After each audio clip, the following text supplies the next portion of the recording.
Hey you guys, welcome back to my channel and welcome to a brand new video. Thank you so much for spending some time with me today. Today is just going to be a low-key, relaxing indoor planting day. I'm gonna be sharing my winter indoor plant routine, and then we are going to be planting some indoor bulbs as well to keep some plant life and color in our line of sight until spring. So getting started, this is my indoor houseplant table. So I am pulling a bunch of my little individual pots off here and bringing them over to the sink. I had just gotten back from traveling over Christmas. I was gone for a week, so of course I could see that some of my houseplants were a little malnourished looking. So my houseplant routine just kind of consists of me going through each and every one of my plants and clipping off any dead leaves, dead branches, anything that obviously just kind of falls right off. I give anything that needs watering a good soak.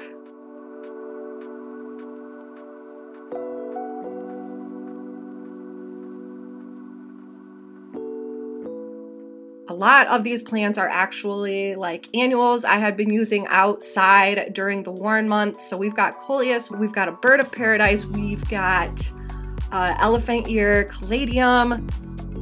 And then I had a couple of plants that have been struggling and barely holding on. So what I ended up doing for those cases is pulling out the root ball of those plants and placing them in little cups of water in hopes that they may revitalize themselves.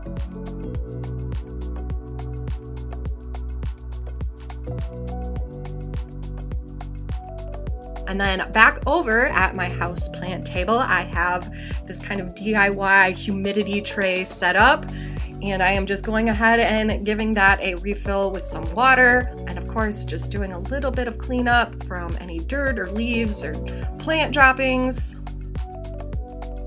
And after my plants have sat in the sink for a little while and drained out any excess water, I start to put them back into their homes. So far this humidity tray setup has worked really well for me. Some of the things that were struggling a month or two ago seem to be doing a lot better. And then under that table I do have this parlor palm, so I try not to forget about that guy. We are gonna switch gears and focus on some indoor bulb planting. I had this amaryllis in my garage from last year in the same pot I had planted it in. So we're gonna see if we can revitalize this, replant it, and get another bloom out of it. And it also did have some like little baby offshoot bulbs. So I went ahead and broke those off. I did do a little research prior to this, but you can just snap them off, and I ended up replanting those as their own bulbs. So after kind of pulling off anything dead on that bulb, revitalizing a little bit, I am repotting it in a smaller pot this time, and we will see what happens with that. I already started to have a little bit of growth on it, but I'm pretty sure this is dead. And like I said, I'm hoping we'll get some new growth from it.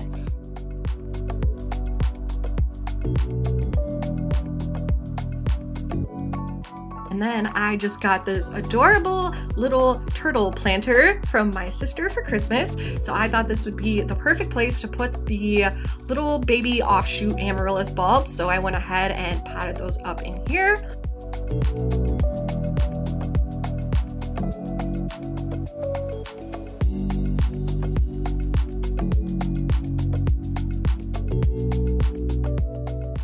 And now we are gonna plant another amaryllis bulb. This one is brand new for this year, so it better grow and bloom. And then I also have a bag of 5 paperwhite bulbs that I picked up earlier in the season. And I am going to make this kind of large, shallow bowl arrangement. I put the amaryllis in the middle and then surrounded that with the paperwhite bulbs. I actually could not find much information about potting amaryllis and paperwhites together, so hopefully they will do okay together. Something tells me they're probably not going to bloom and grow at the same time, but I guess that's okay. If anyone knows better than me, please let me know in the comments. I also acquired a few new houseplants when I was traveling home for the holidays, so we are gonna go ahead and get those potted up. They were all together in one big arrangement, but I just kind of prefer plants separated as individual specimens, so I pulled them apart and potted them in some extra pots I had around. And now none of these were labeled, so I actually don't know what most of them are. So if you know what something is, I would love for you to let me know in the comments.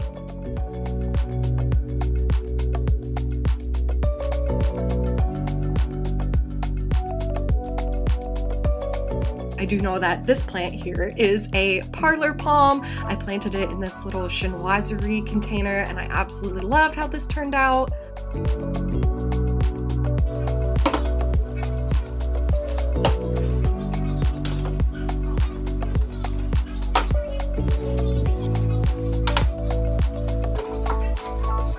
And then this other plant here, I'm assuming is a Dracaena, I believe is how it's pronounced, or part of the cordyline family. I'm not entirely sure what variety this is, but I think it's like one of those spikes. But I absolutely love the pink variegation on the leaves.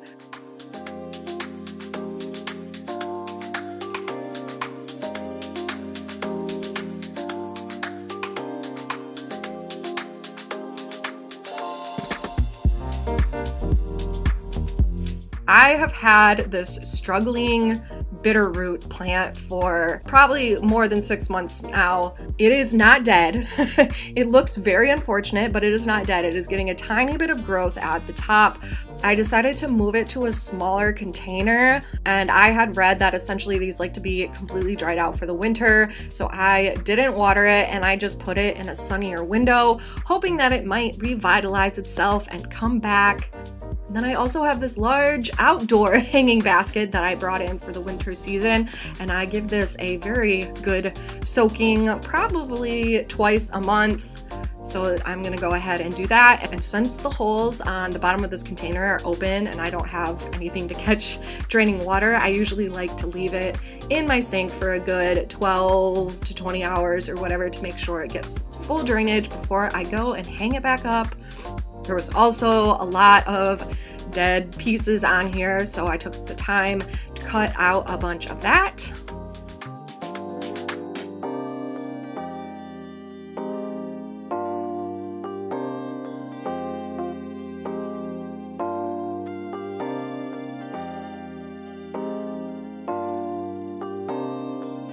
And then we are gonna go ahead and clean off my dining table and put our new indoor bulb arrangement on there.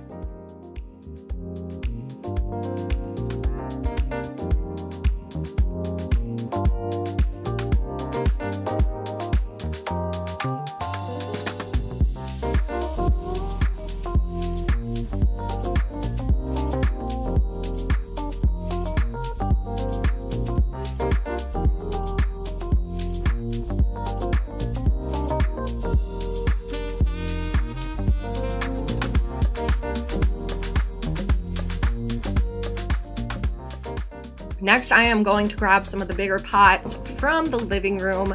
Here we have, I think this is a Calthea. Now, I got called out in my last video for how terrible this plant looks, and that's okay. This plant does look terrible, but I saved it from the trash, so like in fairness, it never looked good, and I have been holding on to this hoping it would come back, and I decided I'm over it. So I decided to pull the root balls out, and the roots were massive. So I decided to keep one little piece of it that had good growth on it, and I put it in a glass of water to see if that'll be revitalized. Otherwise, I was just sick of having this giant pot sitting around with these tiny ratty looking leaves. But like I said, this had such a giant root system. I was really struggling to tell if those roots were alive or not. There was no obvious signs of it being like moldy or rotty, but I don't know. So we'll see what happens with that little piece I decided to keep. And then over to my Fiddle Leaf Fig, I could tell there was a leaf that was getting ready to come off. So if it easily pops off, I'll just kind of help guide it. This one was starting to turn a little bit yellow, but otherwise I am going in and cleaning all my leaves off with a microfiber cloth. I feel like this plant always gets pretty dusty.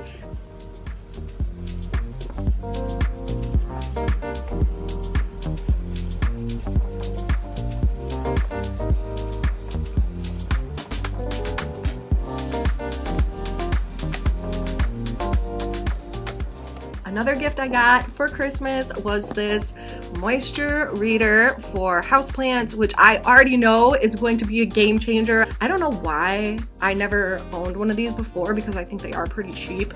So I went ahead and tested the moisture in my Fiddle Leaf Fig to try it out. Wow. And of course it was very dry, so I gave that a nice thorough watering. And then of course this guy gets super dry and crispy in the winter, so doing a very heavy mist on it.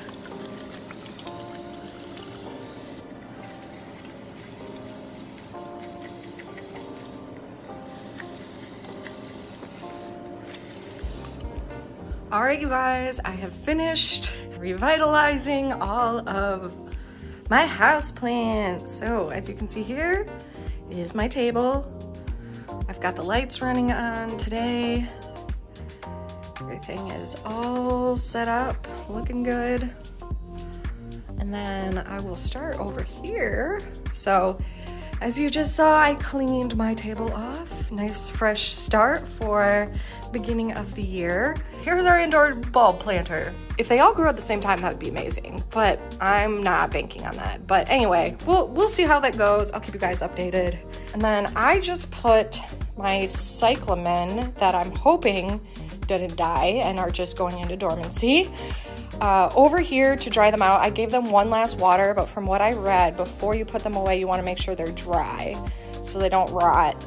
I'm gonna let these dry out for the next couple days, and then I'm going to put them either in my basement or in my mudroom closet until next fall. So hopefully those will end up coming back. This is my first time with cyclamen, so hopefully I didn't kill them. And then moving on to my table, everything looks so revitalized. All of these like new to me houseplants that I just potted up, I am obsessed with all of them.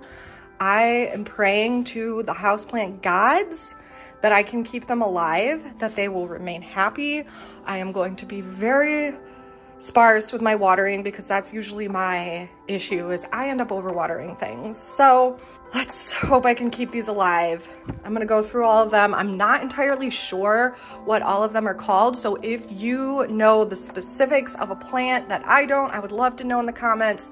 And as well as if you have any tips about taking care of them. Over here we have this new spiky plant, which I have to assume is a Dracaena or part of the cordyline family, also known as spikes. That is my assumption. I don't know, but I think they turned out really nicely in this little thrifted kind of chinoiserie pot there. And then we've got this guy here, which I am assuming are varieties of pothos? Not entirely sure. Anyway, I'm assuming this is that, even though I know pothos are trailing. These leaves just look like that to me. And then of course we've got my tiny turtle here with the offshoots of last year's amaryllis bulb, which is right here. I have no idea if this thing is gonna regenerate or not. This is looking a little yellow, and we did have some mushiness on the bulb, but like when I started to peel back the layers of the skin, it was still green and like looked okay. So if I got a bloom out of this again this year, I'd be very happy. Then we have got the fuchsia, I almost called it a hydrangea, poinsettia, that is still hanging on. I'm going to have to do a little bit of more poinsettia research about overwintering and keeping them alive so they come back. I really hope this ends up getting some more growth on it because I was really enjoying it. Other new planted houseplant, I loved how this one turned out. It fit perfectly in this little blue and white pot. I love that so much. And then over here is another one that I thought was a pothos as well. It's got this more upright habit, so I'm not entirely sure. Maybe it's a caladium. Now that I'm looking at the leaves, this could be a caladium. And this guy is my new favorite. I don't know what it is. I really don't. But I love the leaf structure. I love the glossy texture on the leaves. I love the shape of them. And then this also has a good amount of space for it to grow into, so I'd love for that to get bigger in size. And then that's pretty much it for the new to me houseplants. Everything back here, we refilled my humidity tray. As you can see, there's some water back there. Here are my 2 Wicked Witch coleuses, which seem to be doing okay. A little bit of flappy leafage, but I cut some of the dead stuff back. And my birds of paradise have been doing great. I do need to go in and spray all of these actually with my mister. And then we've got the elephant ear caladium, and what I did do is rotate anything that started leaning towards the sun, which is this way. And then of course the parlor palm that I've had for many years is sitting down here. I gave that a water since it looked like it was getting a little bit dry, but for the most part I have been leaving this thing alone, and I think it's happier than it has ever been in the 3 years that I've owned it. So again, I'm gonna miss it, but leaving it alone seems to have been the trick. All right guys, so I actually ended up moving the amaryllis bulbs over to my living room plant table since I had some free real estate after getting rid of that calathea, I'm not sure how you say that plant. So it's been like 2 or 3 days since I planted these, and all of them, I think even these ones, yes, this one, yes, putting on new growth. So I think I'm gonna get something from all of these. These will probably just be leaves, but we'll see. If I get another bloom out of that, I will be very happy. And of course, we will see what happens here. If they bloom all at the same time, it'll be so beautiful. And then here's where that bitter root ended up. We're just gonna leave it alone and see if it pops back. Then we've got the Fiddle Leaf Fig still hanging out here. And if you are still watching, I just want you to know I appreciate you so much. Thank you for sticking with me. If you enjoy gardening and home content, I would love for you to subscribe to my channel. If you enjoyed this video, please make sure you give it a thumbs up. Thanks again for watching, guys, and I will see you very soon in a new video.